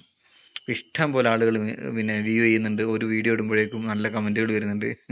അപ്പം അതൊക്കെ എന്താണ്, നമുക്കുള്ളിലുള്ള സ്കില്ലുകൾ ഡെവലപ്പ് ചെയ്ത് എടുക്കലാണ്, അതിനെ പുറത്തേക്ക് എടുപ്പിക്കാൻ ശ്രമിക്കുകയാണ്. ഓക്കെ, ദെൻ മൂന്നാമത്തെ, practice the skill. The client tries out these new strategies in real life. അല്ലേ, ക്ലൈൻറ്റ് എന്ത് ചെയ്യണം, അതൊരു കൗൺസിലിങ്ങിന് വേണ്ടി മാത്രമല്ല, ഒരു 4 ദിവസത്തെ അല്ലെങ്കിൽ 4 ആഴ്ചത്തെ ആക്ടിവിറ്റിക്ക് വേണ്ടി മാത്രമല്ല, ലൈഫിലേക്ക് കൊണ്ടുവരാൻ വേണ്ടിയിട്ട് എന്ത് ചെയ്യണം, ശ്രമിക്കണം. അപ്പം അഫർമേഷൻ അല്ലെങ്കിൽ മെഡിറ്റേഷൻ ഒക്കെ, ഇതൊക്കെ നമ്മുടെ ഒരു പിന്നെ കോഴ്സ് കഴിയുന്നവരെ, നമുക്ക് വർക്ക് കൊടുക്കുന്ന സമയം വരെ ഉള്ളതല്ല, അതെല്ലാ ദിവസവും ജീവിതത്തിലേക്ക് കൊണ്ടുവരാനുള്ള ശ്രമം നടത്തുക. അതാവുമ്പോൾ അവർക്ക് ജീവിതത്തിൽ തളർച്ച വരുമ്പോഴൊക്കെ ഇതിങ്ങനെ പ്രാക്ടീസ് ചെയ്താൽ മതിയാവും. Okay, then fourth one, give support and motivation. The counselor support the client, encourage them and help them stay on track when things are difficult. ചിലപ്പോൾ നമ്മൾ പറഞ്ഞ പോലെ ആദ്യത്തെ ദിവസം ചിലപ്പോൾ, അല്ലെങ്കിൽ ആദ്യത്തെ ഒരു മാസമൊക്കെ അല്ലെങ്കിൽ 10 ദിവസമൊക്കെ നമ്മൾ കൊടുത്ത വർക്കുകളൊക്കെ ചെയ്യാൻ പറ്റും, വളരെ ആവേശപൂർവ്വം ചെയ്യുമായിരിക്കും. പക്ഷെ കുറച്ച് ദിവസം കഴിയുമ്പോൾ പല കാരണങ്ങൾ കൊണ്ട് ചെയ്യാതിരിക്കാൻ സാധ്യതയുണ്ട്. അങ്ങനെ വരുമ്പോൾ നെഗറ്റീവായി പോവാതെ, അതിലൊക്കെ ഇനി എൻ്റെ എല്ലാം റൊട്ടീനൊക്കെ നഷ്ടപ്പെട്ടു പോയി, ഇപ്പം ഇനിയിപ്പോൾ മുന്നോട്ട് കൊണ്ടുവരാൻ കഴിയില്ല, അതവിടെ നിൽക്കട്ടെ എന്ന് ചിന്തിക്കാതെ, അങ്ങനെ വരുമ്പോൾ ഒരു 10 ദിവസം മിസ്സായി പോയിട്ടുണ്ട്, ഞാൻ കുറച്ച് യാത്രയിലായി പോയിട്ടുണ്ട്, അപ്പോൾ അതിനി വീണ്ടും തുടങ്ങിയാന്ന് പറഞ്ഞാൽ ഇപ്പോൾ ഏകദേശം ഒരു മാസം നമ്മൾ ചെയ്തിട്ടുണ്ടാവും. 1.5 മാസം ചെയ്യാനായിരിക്കും പറഞ്ഞില്ല, 2 മാസം ചെയ്യാനായിരിക്കും പറഞ്ഞിട്ടുണ്ടാവുക. ഒരു മാസം ചെയ്ത് പകുതിയിൽ നിന്ന് ബ്രേക്ക് വന്നു, കണ്ടിന്യൂസ് ആയിട്ട് ചിലപ്പോൾ 1-2 മാസം ബ്രേക്ക് വന്നിട്ടുണ്ടാവും. അപ്പം വീണ്ടും പഴയ പ്രശ്നങ്ങളൊക്കെ വന്ന സമയത്ത് ഇനിയും ഇപ്പോൾ ഇയാളുടെ ഇപ്പം എങ്ങനെ പോയി കാണുക, അത് അയാൾ പറഞ്ഞിട്ട് ഞാൻ ചെയ്യാത്തത് കൊണ്ടല്ലേ എന്നൊന്നും ചിന്തിക്കണ്ട. അങ്ങനെ പോവുക, കാണാൻ പറ്റുന്നവർ കണ്ടിട്ട് വിഷയം പറയുക. അങ്ങനെ ആകുമ്പോൾ വീണ്ടും എന്ത് ചെയ്യുക, അതിന് മുഷിപ്പം തോന്നാത്ത രീതിയിൽ, ജീവിത സാഹചര്യങ്ങളല്ലേ എന്ന് എഴുതിയിട്ട് എന്ത് ചെയ്യുന്നു, വീണ്ടും കുറച്ച് ആക്ടിവിറ്റി ഒക്കെ കൊടുക്കുന്നു. അപ്പോൾ ട്രാക്കിൽ നിന്ന് വ്യത്യസ്തം പുറത്തേക്ക് പോയി കഴിഞ്ഞാൽ വീണ്ടും ഒരു ട്രാക്കിലേക്ക് കൊണ്ടുവരാനുള്ള ഒരു ഫോളോ അപ്പും ശ്രമങ്ങളൊക്കെ ആര് നടത്തണം, ഒരു കൗൺസിലർ എന്ന രീതിയിൽ നടത്തുക. ഇടയ്ക്കൊന്ന് കോൾ ചെയ്താലോ വാട്സപ്പ് ഒക്കെ ചെയ്താൽ മതി.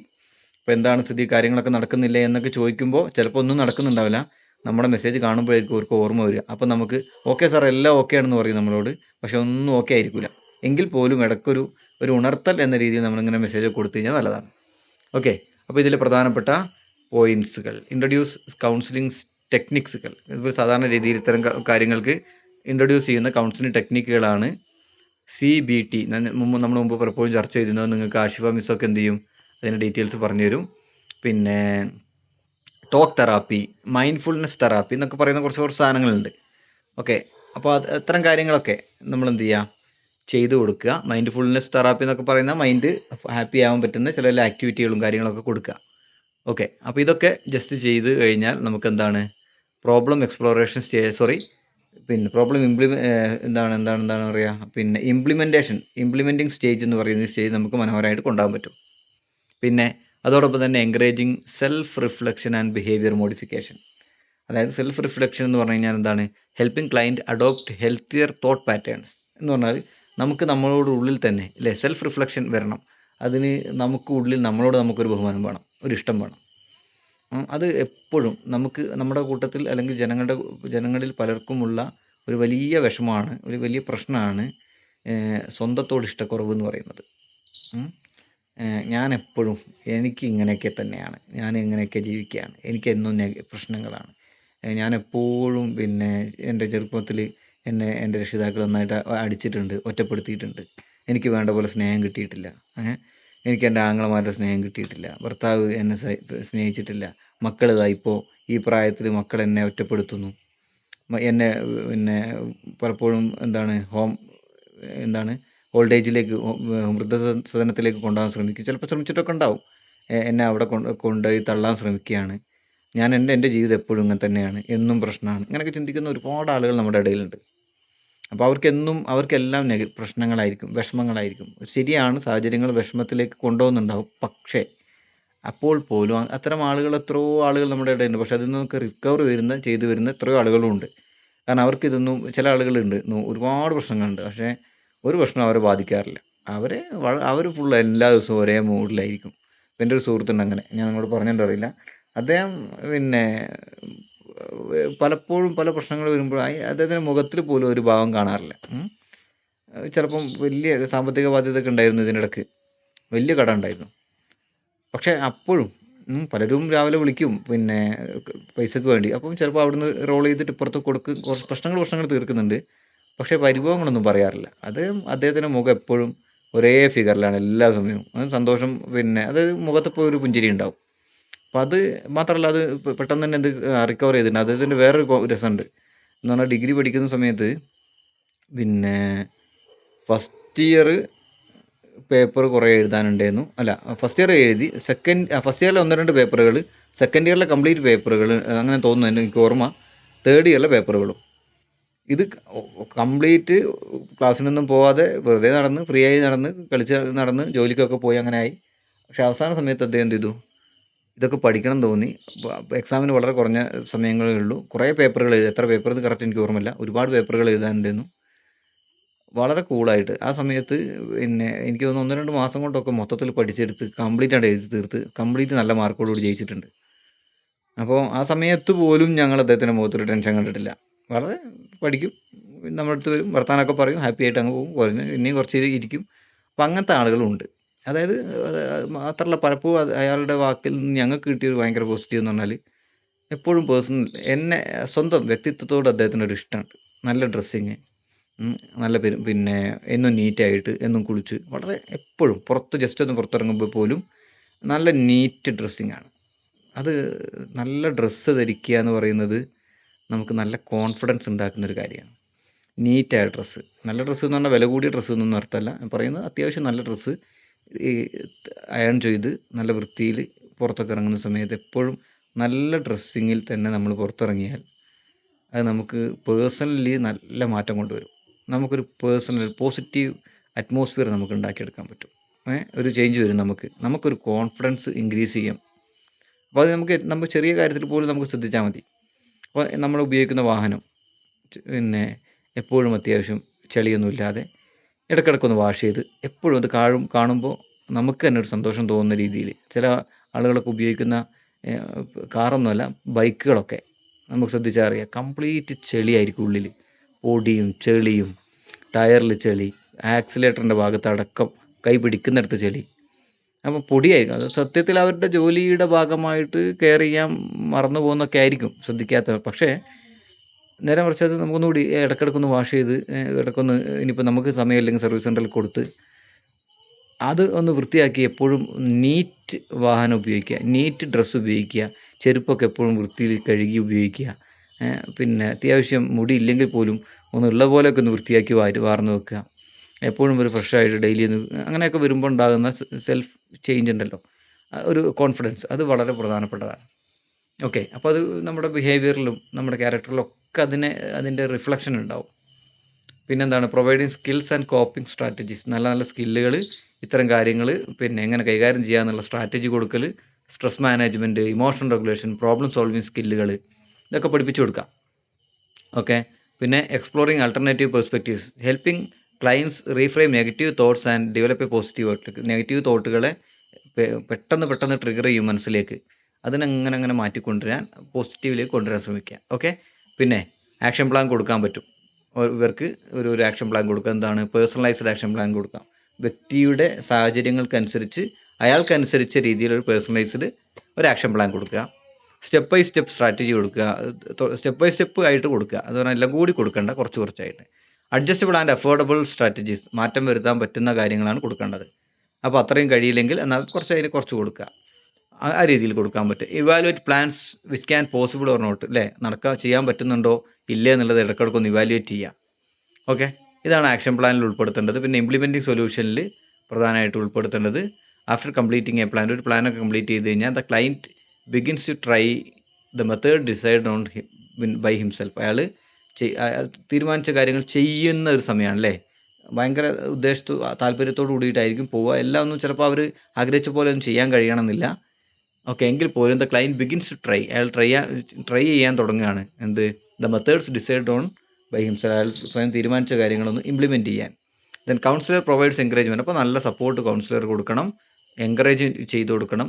Real time help to move forward, വളരെ കൃത്യമായിട്ട് മുന്നോട്ട് പോകാനുള്ള സപ്പോർട്ടും കൊടുക്കണം. ഓക്കെ, പിന്നെ counsellor provide support when faced with difficulty, വലിയ വലിയ പ്രയാസം സംഭവിക്കുന്ന സമയത്ത് ഒന്ന് തട്ടിക്കൊടുക്കുക കേട്ടോ, ഒന്ന് സ്ട്രാറ്റജി പറഞ്ഞു കൊടുക്കുക. ഓക്കെ. പിന്നെന്താണ് support system and intervention. At the time the client cannot proceed alone. ഒരിക്കലും കൗൺസിലർ ക്ലയൻറ്റിന് ഒറ്റയ്ക്ക് കൊണ്ടുപോകാൻ കഴിയുന്നില്ല എന്ന് തോന്നിക്കഴിഞ്ഞാൽ സപ്പോർട്ട് കൊടുക്കുക. Then seek support from family, friends, teachers, work place, professional etcetera. അപ്പോൾ എല്ലാ ദിവസവും എപ്പോഴും കൗൺസിലറുടെ അടുത്തേക്ക് വരണമെന്നില്ല. അത് ചിലപ്പം ഭയങ്കര പെട്ടെന്ന് സ്ട്രെസ് വരുന്ന സമയത്ത് ഓടി കൗൺസിലറുടെ അടുത്തേക്ക് വരാൻ നോക്കും. ചിലപ്പോൾ നമ്മളന്ന് ലീവായിരിക്കും, സൺഡേ ആയിരിക്കും, നമ്മൾ ലീവായിരിക്കും. അപ്പോൾ നമ്മളെ കാണാതിരിക്കുന്ന സമയത്ത് ഭയങ്കര പ്രശ്നം വരിക, അങ്ങനെയൊക്കെ വരും. അപ്പോൾ അതിന് നമ്മൾ എന്ത് ചെയ്യണം, ഇത്തരം കാര്യമായ വിഷമങ്ങളൊക്കെ ഉള്ള ആളുകൾക്ക് ഒരു ഫ്രണ്ട് സർക്കിൾ ഉണ്ടാക്കിയിട്ട് ഇത്തരം പ്രശ്നങ്ങൾ പരമാവധി ഫ്രണ്ട്സിൽ അല്ലെങ്കിൽ വീട്ടിലൊക്കെ ഷെയർ ചെയ്ത് വീട്ടുകാരിലൂടെ എന്ത് ചെയ്യുക, അതിനുള്ള ഒരു സപ്പോർട്ട്, അല്ലെങ്കിൽ ഫ്രണ്ട്സിൻ്റെ കൂടെ, ടീച്ചേഴ്സിൻ്റെ ഭാഗത്തു നിന്ന്, വർക്ക് പ്ലേസിൽ ജോലിക്കാരുടെ സഹപ്രവർത്തകരുടെ ഭാഗത്തു നിന്നൊക്കെ ഒരു സപ്പോർട്ട് കിട്ടുന്ന രീതിയിലേക്ക് മാറ്റിക്കൊണ്ടുവരിക. അവരെയും കൂടി എന്ത് ചെയ്യുക, ഇവരുടെ കാര്യത്തിൽ ഇടയ്ക്കൊന്ന് ശ്രദ്ധിക്കാൻ വേണ്ടിയിട്ടൊക്കെ ഓർമ്മപ്പെടുത്തുക. Sometimes psychological techniques and behaviour therapies can be combined. അല്ലേ, ചില സമയത്ത് സൈക്കോളജിക്കലി മനഃശാസ്ത്രപരമായ ടെക്നിക്കുകളും അതുപോലെ തന്നെ തെറാപ്പികളൊക്കെ ഒരുമിച്ച് ഒരുപോലെ കൊണ്ടുപോകാനും ചിലപ്പോൾ സാധിക്കാം, അങ്ങനെയൊക്കെ സംഭവിക്കാം. ഓക്കെ. പിന്നെന്താ പറഞ്ഞത്, മോണിറ്ററിങ് ആൻഡ് അഡ്ജസ്റ്റ്മെൻറ്റ്. ഇടയ്ക്കിടയ്ക്ക് എന്ത് ചെയ്യണം, ഇവാലുവേറ്റിംഗ് എക്സ്പീരിയൻസ് എന്ന് പറഞ്ഞാൽ ഇടയ്ക്കൊന്ന് വിളിക്കുക, എന്നിട്ട് അല്ല മാഷേ നമ്മൾ പറയുന്ന കാര്യങ്ങളൊക്കെ കറക്റ്റ് ആണോ, നിങ്ങൾ ചെയ്യുന്നത് റെഡി തന്നെയല്ലേ എന്നൊക്കെ ഒന്ന് ഓർമ്മയായി കൊടുക്കുന്ന രീതിയിൽ. ഇനി നമുക്കിനി എന്തെങ്കിലും മാറ്റം വരുത്താനുണ്ടോ, അല്ലെങ്കിൽ examining the possibility of trying new method. പുതിയ കാര്യങ്ങൾ എന്തെങ്കിലും ചെയ്യാനുണ്ടെങ്കിൽ അതിനൊന്ന് സാഹചര്യങ്ങൾ മനസ്സിലാക്കുക. There will be counselling session in between. മാത്രമല്ല നമ്മൾ ഈ ചിലപ്പോൾ 2, 3, 4 ആഴ്ചകൾ അല്ലെങ്കിൽ 1-2 മാസങ്ങളൊക്കെ ആക്ടിവിറ്റി കൊടുക്കുന്നുണ്ടാവും. അതിൻ്റെ ഇടയ്ക്ക് എന്ത് ചെയ്യുക, അവരോട് പറയുക, ഇടയ്ക്കിടയ്ക്ക് ഒന്ന് ഇവിടെ വന്ന് പോകണം എന്ന് പറയാം കൗൺസിലിംഗ് സെൻറ്ററിലേക്ക്. ഒരാഴ്ച കഴിയുമ്പോൾ ഒന്ന് വന്നോ, അല്ലെങ്കിൽ 2 ആഴ്ച കഴിയുമ്പോൾ ഒന്ന് ഇങ്ങോട്ട് വന്നോ എന്ന് പറയാം. അങ്ങനെ വരുന്നത് എന്തിനാണെന്ന് വെച്ച് കഴിഞ്ഞാൽ അവർക്ക് ഇടയ്ക്ക് നേരിട്ട് കണ്ട് കാര്യങ്ങൾ സംസാരിക്കാനും എന്തെങ്കിലും മിസ്റ്റേക്കുകൾ അല്ലെങ്കിൽ മാറ്റം വരുത്താനുണ്ടെങ്കിൽ ചർച്ചയും കൂടി ചെയ്യാനുള്ളതാണ്. Okay. Then what learn at this stage. ഈ സ്റ്റേജിൽ നമ്മൾ എന്താ പഠിക്കുന്നത്? It's not enough to just find solutions, you need to put them into practice. അതായത് കുറേ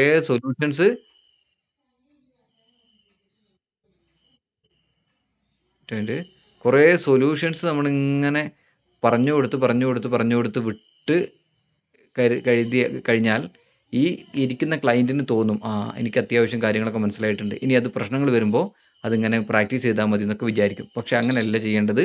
നിലവിലെ പ്രശ്നങ്ങൾക്ക് കുറച്ച് ആക്ടിവിറ്റി തന്നെ കൊടുത്ത് ചെയ്യിപ്പിക്കണം. അത് ചെയ്യിപ്പിച്ചിട്ടാണ് അത് എക്സ്പീരിയൻസ് ചെയ്യിപ്പിക്കേണ്ടത്. ഓക്കെ. അപ്പോൾ അത് എന്താണ്, it's not enough to just find solution. പ്രശ്നങ്ങൾ കണ്ടെത്തൽ മാത്രമല്ല, അത് പ്രാക്ടിക്കലിലേക്ക് കൊണ്ടുവരികയും കൂടി ചെയ്യുന്നൊരു സ്റ്റേജാണ്. You need to create an action plan based on the client's capabilities. ഒരു ക്ലയൻറ്റിൻ്റെ കഴിവനുസരിച്ച് ആക്ഷൻ പ്ലാൻ കൊടുക്കണം. Okay. Then you need to continuously monitor. മാത്രമല്ല തുടർച്ചയായിട്ട് തന്നെ ഒന്നിങ്ങനെ മോണിറ്റർ ചെയ്തുകൊണ്ടിരിക്കണം. Sometimes you need to try new solutions. ചിലപ്പോൾ പുതിയ കാര്യങ്ങൾ ചെയ്യേണ്ടി വരും. ഓക്കെ. അപ്പോൾ ഇത്രയും കാര്യങ്ങളൊക്കെയാണ് 4th stage. This stage is all about action and change. ഇത് പ്രവർത്തിക്കേണ്ട ഒരു സ്റ്റേജാണ്. Helping the client move forward and feel more confident. മാത്രമല്ല മുന്നോട്ട് പോകുന്നതിനനുസരിച്ച് കൂടുതൽ കോൺഫിഡൻസോട് കൂടിയിട്ട് മുന്നോട്ട് കൊണ്ടുപോകുന്ന രീതിയിലുള്ള സപ്പോർട്ടാണ് കൊടുക്കേണ്ടത്. ക്ലിയർ ആയോ?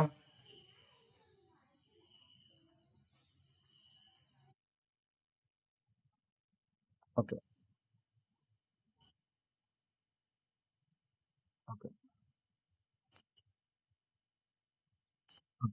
അപ്പോൾ ഇത്രയും കാര്യങ്ങൾ ജസ്റ്റ് ഒന്ന് ഇങ്ങനെ ഓടിച്ചു ഇങ്ങനെ പോയതാണ് കാര്യങ്ങൾ.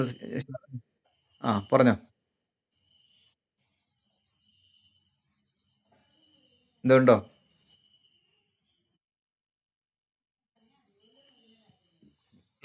ഓക്കെ. ഇനി അപ്പോൾ 4ാമത്തെ സ്റ്റേജ് കംപ്ലീറ്റ് ചെയ്തു. ഇനി നമ്മൾ 5ാമത്തെ സ്റ്റേജിലേക്കാണ് പോവുക. ജസ്റ്റ് ഒന്ന് ഓടിച്ചൊന്ന് പറയാം. 5ാമത്തെ സ്റ്റേജ് എന്ന് പറഞ്ഞു കഴിഞ്ഞാൽ ഇവാലുവേഷൻ ആൻഡ് ഫീഡ്ബാക്ക് സ്റ്റേജ് ആണ്. അപ്പോൾ അത് ഫീഡ്ബാക്ക് തന്നെയാണ്. പൂർണ്ണമായിട്ട് നോക്കണം എങ്ങനെയൊക്കെയാണ് മാറ്റങ്ങൾ, കാര്യങ്ങളൊക്കെ നോക്കി ഫീഡ്ബാക്കിലേക്ക് വരുന്ന ഒരു സ്റ്റേജിനെയാണ് നമ്മൾ 5ാമത്തെ സ്റ്റേജ് എന്ന് പറഞ്ഞു കഴിഞ്ഞാൽ. 6ാമത്തെ ടെർമിനേഷനാണ്. അപ്പോൾ നമുക്ക് എന്ത് ചെയ്യാം, അടുത്ത ക്ലാസ്സോടുകൂടി 5ഉം 6ഉം കംപ്ലീറ്റ് ചെയ്യാം. ഓക്കെ. അപ്പോൾ ഇനി നമ്മൾ പേഴ്സണൽ ലൈഫിൽ കോഴ്സ് ഇത്ര അറ്റൻഡ് ചെയ്തല്ലോ. തിയറിയും പ്രാക്ടിക്കലും ഒക്കെ നമ്മളിങ്ങനെ ചർച്ച ചെയ്തുകൊണ്ടിരിക്കുകയാണ്. പേഴ്സണൽ ലൈഫിൽ നമ്മുടെ ഫാമിലിയിൽ, നമ്മുടെ വർക്ക് പ്ലേസിൽ ഒക്കെ നമ്മുടെ നമുക്ക് വന്ന മാറ്റങ്ങൾ മറ്റുള്ളവർക്ക് കൂടി കാണിച്ചു കൊടുക്കണ്ടേ? അപ്പോൾ അവർക്ക് കൂടി തോന്നണം, ആ ഇയാൾക്ക് എന്തോ കാര്യമായിട്ട് മാറ്റം വന്നിട്ടുണ്ടല്ലോ എന്നുള്ളത്. ഉം. അപ്പം കുറച്ച് നമ്മളും എന്ത് ചെയ്യുക, പോസിറ്റീവാകുക.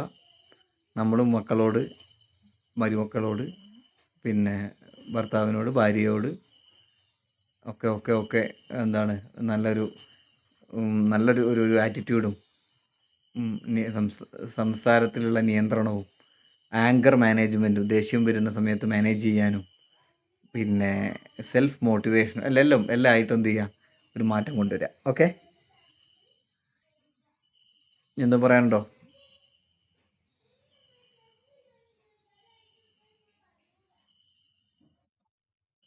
ഓക്കെ,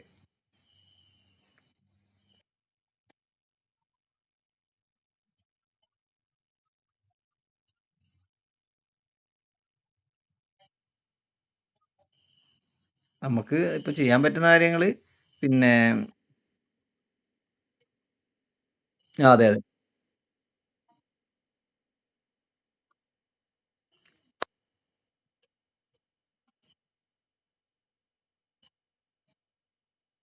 ഓക്കെ, അതാണ് നമ്മൾ പറഞ്ഞത്. ഇത് ചെയ്യാൻ പറ്റുന്ന കാര്യങ്ങൾ തന്നെയാണ്. നമുക്ക് രാവിലെ പിന്നെ കുറച്ച് സമയത്തിന് ഒരു മെഡിറ്റേഷന് വേണ്ടി മാറ്റി വെക്കാം. കുറഞ്ഞ സമയം മതി, കുറേ ഒന്നും സമയം വേണ്ട, അത് പിന്നെ കണ്ടിന്യൂ ചെയ്യാൻ കഴിയില്ല.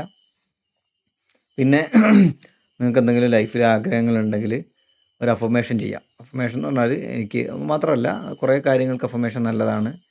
നമുക്ക് മറ്റുള്ളവരോടുള്ള ആറ്റിറ്റ്യൂഡിൽ ആരോടെങ്കിലും ദേഷ്യം ഉണ്ടെങ്കിൽ അത് മാറാൻ, അങ്ങനത്തെ കാര്യങ്ങൾക്കൊക്കെ അഫർമേഷൻ ചെയ്യാം. പിന്നെ ഒരു ഗ്രാറ്റിറ്റ്യൂഡ് ചെയ്യാം. അപ്പം രാവിലെ മെഡിറ്റേഷൻ ഒരു 10 മിനിറ്റ് കൊടുക്കുക. ഒരു 10 മിനിറ്റ് അല്ലെങ്കിൽ ഒരു 5-6 ഒരു 10 മിനിറ്റ് ഒരു അഫർമേഷനും കൊടുക്കുക. ഇനി അതെല്ലാം കൂടി ഒരു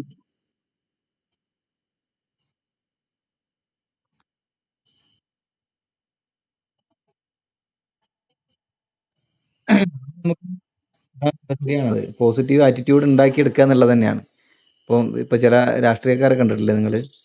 ആരെന്ത് പറഞ്ഞാലും ഒന്നും ബാധിക്കൂല അവരെ. പിന്നെ മനോജേട്ടനൊക്കെ ഉണ്ട് ഇതിൽ. എന്ന് പറഞ്ഞാൽ പിന്നെ പൊതുവേ രാഷ്ട്രീയക്കാർ ഇപ്പോൾ ഇന്നിപ്പോൾ ഞാൻ കേരള എം. എം. മണി മന്ത്രിയുടെ ഒരു കണ്ടു. അപ്പോൾ നിങ്ങളെന്തോ വേണോ പറഞ്ഞോ, അത് നമ്മളെ ബാധിക്കൂല എന്നുള്ള രീതിയിൽ. അത് എല്ലാ രാഷ്ട്രീയക്കാരുമാണ്, പിന്നെ ഇന്ന രാഷ്ട്രീയക്കാരെന്നുള്ളതല്ല, അവരെ ബാധിക്കൂല. അപ്പം ഇതുപോലെ തന്നെയാണ് നമ്മുടെ ജീവിതമെങ്കിൽ അത്യാവശ്യമുള്ള കാര്യങ്ങൾ നമുക്ക് ബാധിക്കണേ, എന്നാൽ മാത്രമേ പിന്നെ നമുക്ക് ഒരു മാറ്റം ഉണ്ടാവുള്ളൂ. എല്ലാം നമ്മളെ ബാധിക്കും എന്ന് തോന്നിക്കഴിഞ്ഞാൽ നമുക്കത് ശരിയാവില്ല. എങ്ങനെ അവരെന്ത് കാണും, അത് നമുക്കത് വിഷമാവില്ല എന്നൊക്കെ വിചാരിച്ചു കഴിഞ്ഞാൽ പ്രശ്നം തന്നെയാണ്. ഇതൊന്നും നമ്മളെ കാര്യമായിട്ട് ബാധിക്കൂല എന്ന് ചിന്തിക്കുന്ന ഒരു രീതിയിലേക്ക് നമ്മുടെ മൈൻഡ് പാകപ്പെടുത്തി കൊണ്ടുവന്നു കഴിഞ്ഞാൽ അവർ വരും പറയുന്നൊന്നും നമ്മൾ എന്ത് ചെയ്യാറില്ല, നമ്മളെ കാര്യമായിട്ട് എഫക്റ്റ് ചെയ്യൂല. ഓക്കെ, അത് നമുക്ക് ഈ പറഞ്ഞ പോലെ തന്നെയാണ്. നമുക്കത് പെട്ടെന്നൊന്നും ആവില്ല, സമയമെടുക്കും. മൈൻഡിനെ ആ രീതിയിലേക്ക് മാറ്റി കൊണ്ടുവരണം.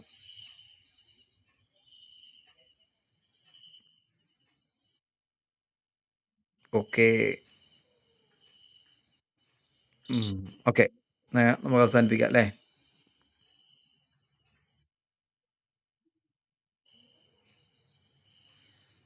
എന്നാൽ ശരി, ഗുഡ് നൈറ്റ്.